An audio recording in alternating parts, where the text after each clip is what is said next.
Mike Sweeney? John Bernard Books. Now, I'm flattered that you remembered me. Well, you look just like I remember the Sweeneys. Mean and ugly.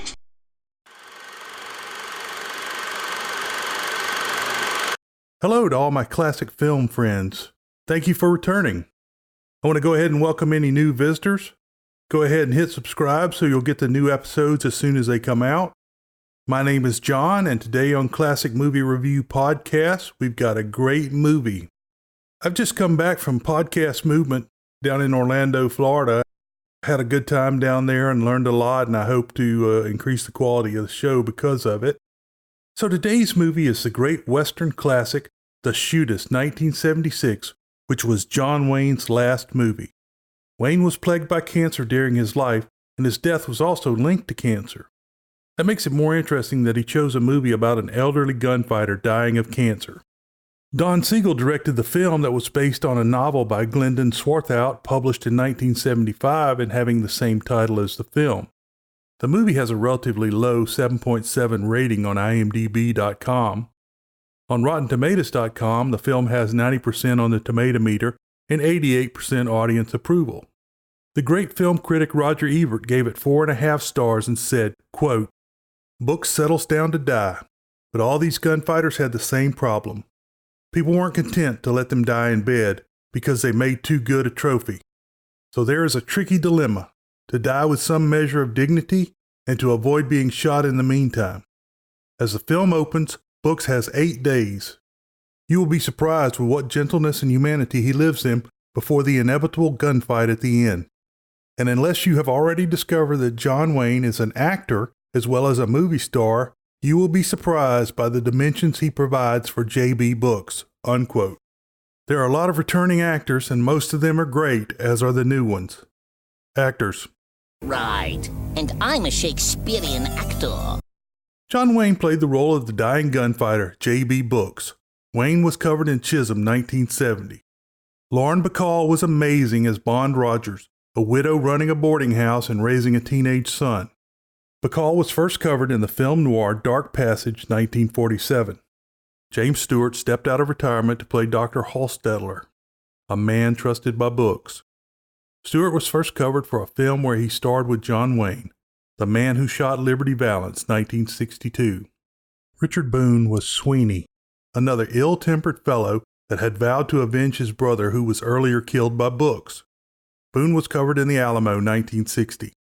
Hugh O'Brian played card dealer and gunfighter Pulford, and he is one of the more sympathetic bad guys in this film. O'Brian was covered in The Man from the Alamo, 1953. Harry Morgan played Marshal Thibodeau. Thibodeau is a bit of a coward that finds great joy in Books' impending death. Morgan was first covered in the horrible John Wayne film noir Big Jim McLean, 1952. John Carradine played Beckham the Undertaker, which is perfectly appropriate for an actor first covered in Billy the Kid vs. Dracula, 1966. Bill McKinney played the role of Cobb, a mean SOB that is having a growing influence on Bond Rogers' son, Gillum. McKinney was covered in Against All Odds, 1984. But don't forget what he did to Ned Beatty in that other movie. Ron Howard played teenager Gillum Rogers. Okay, Ron Howard is a great director. I'm not going to talk about any of that stuff. He was born in Oklahoma in 1954. His father was veteran character actor Rance Howard. His younger brother is actor Clint Howard. Ha, ha, ha. Star Trek reference. Ron started in movies and television bit parts in 1956. This continued until 1961 when he was credited in 5 Minutes to Live, 1961, with singer Johnny Cash. He had a major role in The Music Man, 1962, but one of his best childhood performances was the next year as a child who was being raised by a father after the sudden death of his mother in The Courtship of Eddie's Father, 1963. We should never forget that he was in Village of the Giants, 1965. By the time today's movie came out, Howard had already worked on the first of 2 iconic television shows. He played the role of Opie on The Andy Griffith Show, 1960-68. After that show ended, Howard continued to work in television and film. He was excellent in the George Lucas-directed Nostalgia Fest, American Graffiti 1973. He returned to another iconic television role as Richie Cunningham on Happy Days 1974 to 1984. He continued making films such as The Shootist 1976, directing films and working on television. Howard continues to work and has directed some of the best movies made during the last 30 years. These movies include Splash 1984, Cocoon 1985, Gung Ho 1986, Parenthood 1989, Backdraft 1991, Apollo 13 1995, A Beautiful Mind 2001, and Cinderella Man 2005. Sherry North had a small part as a down-and-out old girlfriend of Book's named Sarepta. North was born in 1932 in California. She was trained as a dancer and worked extensively on stage. Her best-known films are Lawman 1971, Charlie Varick 1973, Breakout 1975, and Cold Dog Soup 1990.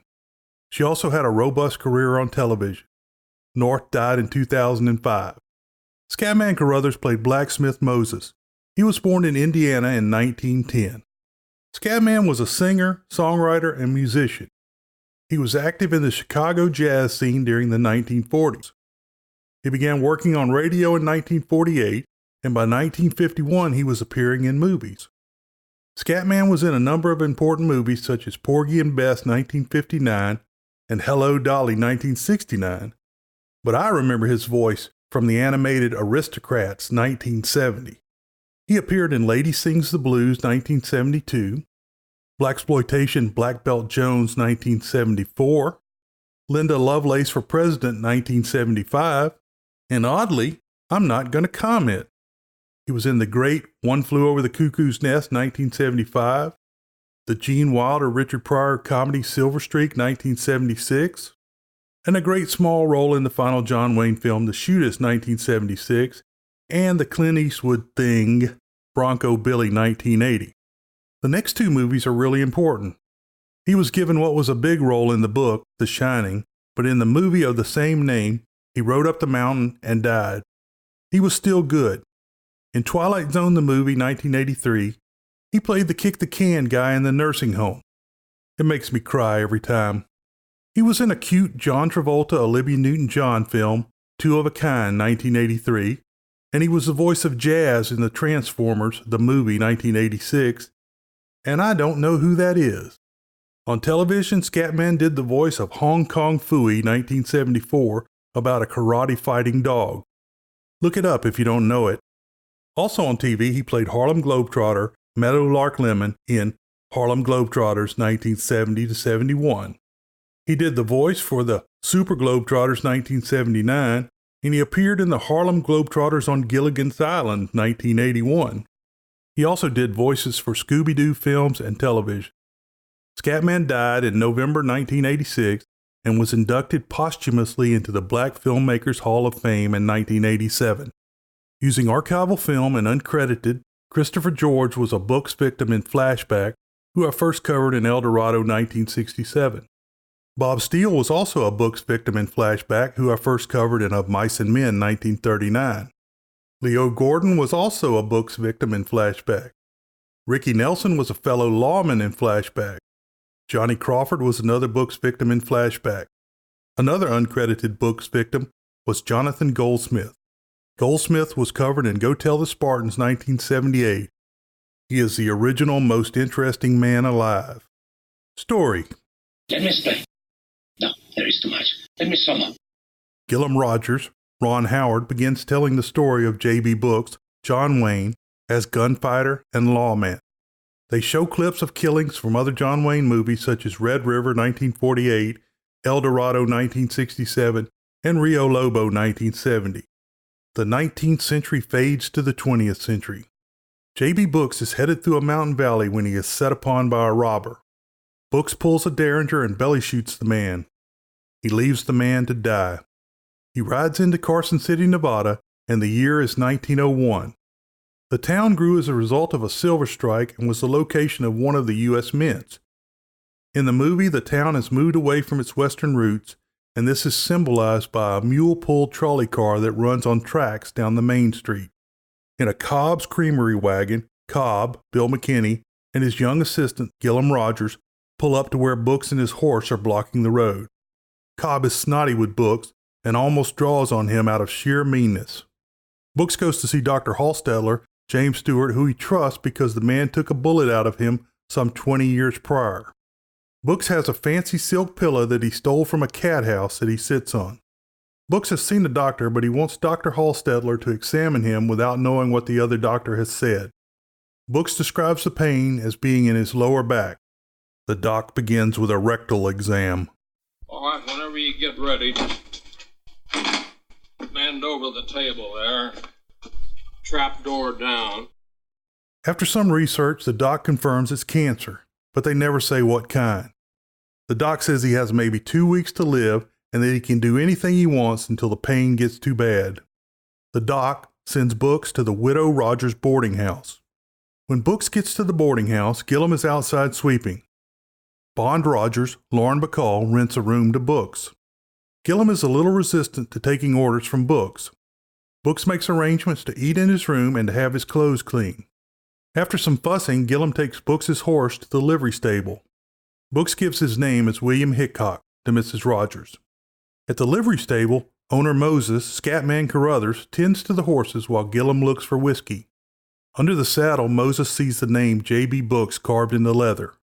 Gillum is really excited that the famous killer is in his house. When Gillum gets home, he tells his mother that the man is not Wild Bill Hickok, and he is in fact J.B. Books. In the morning, Bond demands that he leave. Books refuses to leave. She calls the city, and Marshal Thibodeau, Harry Morgan, comes to evict Books. Thibodeau is afraid he is going to be killed. He wants Books to leave town. Finally, Books tells Thibodeau that he is dying. When Thibodeau finds out, he starts laughing and mocking the killer. You don't say. You don't. God damn. Woo! I tell you the God's plain truth, Books. When I come through that door, I was scared. I wondered who'd get my job and if the council would give my wife a pension and if it'd snow the day they put me under. Books asks Thibodeau not to tell people he is dying. After Thibodeau leaves, Books catches Gillum eavesdropping outside the window. Gillum has told Cobb, so now 6 people know. Books apologizes to Bond for lying to her. She is pretty hot about him lying. He tells her he has cancer and he will not be a burden. He says he will give her extra money to help out. She walks away and is very sad. When Books goes back to his room, a newspaper man named Dobkins, Rick Lentz, is waiting for him. Dobkins wants to write a series of articles about Books. However, Dobkins wants to hype it up and talk about violence and killing and psychology. I want to cover your career factually, the statistics, you might say. Then I delve into the psychological aspects. What turned you to violence in the first place? Are you by nature bloodthirsty? Do you brood after the deed is done? Or have you lived so long with death that you're used to it? The death of others, the prospect of your own? Make like that's a nipple. One fit or fidget, and Mrs. Rogers is going to be scrubbing your brains off the wallpaper. Books sticks a gun in his mouth and runs him out of the house. Bond walks in on this eviction and is horrified, especially after Books kicks the man in the butt. Books goes back to the doctor to pay, and the doc gives him a bottle of laudanum for the pain. Books makes the doc give all the details of what's going to happen as the cancer gets worse. Finally, Doc says that a man with the courage Books has should not go through the pain of the death he just described. Now, this is not advice. It's not even a suggestion. It's just something for you to reflect on while your mind's still clear. What?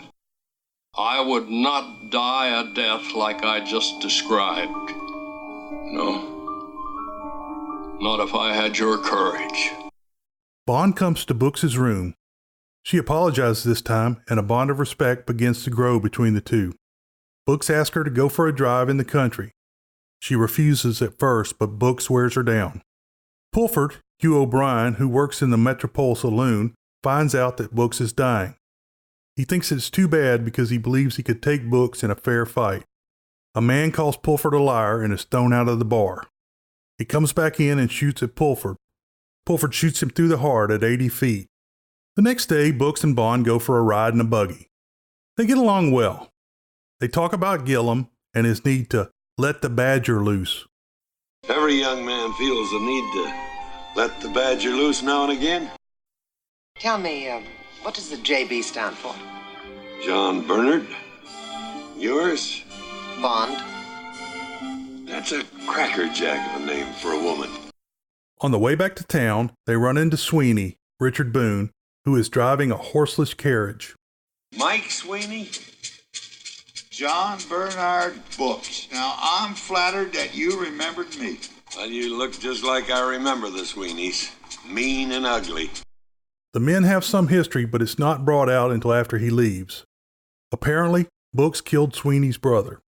That night, Books is woken by a sound outside. He gets out of bed before a man shoots into the bedding and jumps through the window, knocking himself out. Books shoots the man on the floor. A second man fires at the bed and jumps through the window. A kerosene lamp catches fire and Books shoots the second man. Books puts out the fire before it spreads. Gillum comes in and sees the two dead men. Bond is not taking very well to the killing and Gillum's idol worship of Books. Bond has to tell her son that Books is dying. In the morning, all of the other lodgers move out, leaving Bond in a bad financial position. Thibodeau comes by and says he will post a man outside. Bond is rough on Books. Thibodeau tells about the shot that Pulford made and suggests they should fight. Books finally pulls a gun on the marshal and gets him to leave. Books rides the trolley to the livery stable where Moses, Scatman Carruthers, is singing about the dead Books to the tune of Battle Hymn of the Republic while grooming his horse. Moses gives Books $100. Gillum has already sold the horse without Books knowing. Books wants $300 and they start haggling. $3. $250. $3 and I'll throw the saddle in for cash. Well, what about my bill? You throw that in. Books lets Moses win and get the horse for $298, becoming the best haggler. When Books goes back to the boarding house, he starts chewing on Gillum for selling his horse. The boy says he was just doing it because his mother was in such bad shape for money. They come to a good understanding. Gillum asks for a shooting lesson. They both agree to keep it secret from Bond. They both shoot about the same pattern into a tree. Cobb has been teaching Gillum. Gillum wants to know how Books killed so many people if Gillum is just as good. Books says winning is more about being willing than being good. But how could you get into so many fights and then always come out on top? I nearly tied you shooting. Friend, there's nobody up there shooting back at you. It isn't always being fast or even accurate that counts. It's being willing. I found out early that most men, regardless of cause or need, aren't willing. They blink an eye or draw a breath before they pull a trigger. I won't. Did he mention that third eye you better have? Third eye? For that dumbass amateur. It's usually some six-fingered bustard that couldn't hit a cow in a tit with a tin cup that does you in. He then talks about being backshot by an amateur. This could be another reference to Wild Bill Hickok. About a quarter century prior to the period this film is set in 1876, Hickok was shot in the back and killed while playing poker in Deadwood, Dakota Territory, in what is now South Dakota. He was said to be holding two pairs, aces and eights, which has since been known as the dead man's hand. That night, Sarepta, Sherry North, an old girlfriend and saloon gal, comes to visit Books. Books is happy that she has come, and he says that they should have gotten married. She asks him if he wants to get married. Then she launches into the benefit of being married to him and the money that it would bring to her. She then says Dobkins has contacted her about the book he wants to write and offered her co-authorship and half the money. She gets mad and he basically says he can't believe he loved her once. Books pays for her travel expenses and sends her away.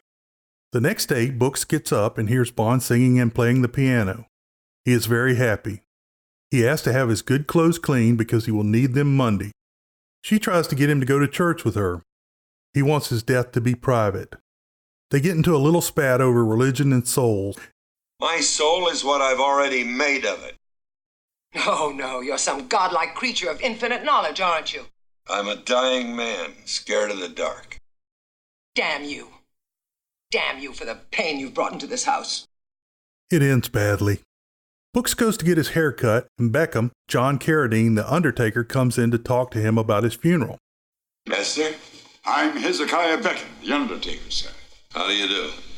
I hope you don't think my stopping by is untimely, sir. No, I admire a man with get up and go. As the saying goes in our profession, The early worm gets the bird. Beckham makes the pitch and says he will do it for free. Books makes Beckham pay for the privilege because Books said that they will do what they did to John Wesley Hardin. Hardin had several run-ins with Wild Bill Hickok, and after he died, post-mortem pictures were sold. But he was not put on display like Books said. The barber does not charge Books and says he will sell bits of hair. After Books leaves, the man sweeps the floor and gets the hair of others to add to the Books bits. Books asks Gillum to invite Pulford, Sweeney, and Cobb to come to the Metropole on Monday because Books will be there. Gillum realizes what the old man is up to. On Sunday after church, Gillum goes on his mission. That night, Books falls in the tub, and Bond has to help him out. Bond finally realizes that Books is up to something. It is a sad goodbye, and I have always felt that if they met at another time, they would have been a great couple. When Gillum comes back, Books gives him the horse, having bought it back from Moses.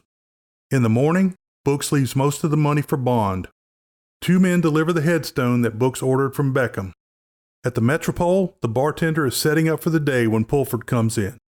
Books gets dressed in his best clothes and gets his guns ready. Bond stops him on the way out. He tells her it is his birthday and he is going to a saloon to celebrate. Well, this is my birthday. I haven't been to a saloon for a long time, and I thought I'd get a drink and celebrate. Happy birthday. Thank you. You have a beautiful day for it. It's what we call fall spring. Goodbye, Mrs. Rogers. Goodbye, Mr. Books. She says the day is nice and is called a false spring, like their meeting. Thibodeau lets Cobb out of jail and Dobkins is snooping around. Gillum is waiting across the street. Books rides the trolley and a young girl comments on the beauty of the day, and Books says it's called a false spring. Sweeney shows up in his car. Cobb is sitting at a table by the door. Pulford is in the back at his faro table, and Sweeney sits at another table by the door. The bartender is behind the bar. Books gives his fancy pillow to the trolley driver. Books goes into the bar with his guns showing. He ignores the other men and orders a drink from the bar. He is watching the 3 fighters in the mirror. Cobb, the hothead, shoots first. Books jumps over the bar. Books throws a bottle to distract Cobb, and when he does, Books fires over the bar, shooting him and killing him with the second shot. Sweeney jumps up and fires at Books, hitting him in the shoulder. Sweeney charges behind a wooden table. And I'll tell you that was for Albert! But wood doesn't stop bullets, so Books kills him. As soon as Sweeney goes down, Pulford fires, hitting Books in the arm. Books is on the ground behind the bar, and Pulford crosses in front of the bar. Books sees his reflection in the glass and sets up for the attack. When Pulford looks around the corner, Books shoots him in the head. The wounded Books leans against the bar as the bartender comes up behind him. Gillum comes in and yells a warning to Books. Look out! But it's too late. The bartender shoots him in the back with a double-barreled shotgun. Gillum takes a gun from the wounded Books and kills the bartender with 3 shots to the torso. Before Books dies, he sees Gillum throw the gun away. He nods and dies happily. Gillum cries and covers his hero with his coat. The doc comes in the door of the bar and gives a small smile of respect to the shootist. Gillum returns to his mother and is no longer a boy. I'll be back with the world-famous short summary following this message from our sponsors. World-famous short summary. I'd rather die on my feet than live on my knees. Emiliano Zapata. I hope you enjoyed today's show. You can find connections to social media and email at the site classicmovierev.com or in the podcast show notes as well. If you want to comment, suggest a movie, or help out, contact me by email at jec@classicmovierev.com. Remember to subscribe to get the latest episode. Follow me on social media, Facebook or Twitter. The most important thing you can do to help out is recommend the show to your friends, colleagues, and families. Tell them that they can learn a lot about movies and have some fun. If you haven't already done so, you can jump over to Apple Podcasts and give me a review. It really helps the show get found. Beware the Moors.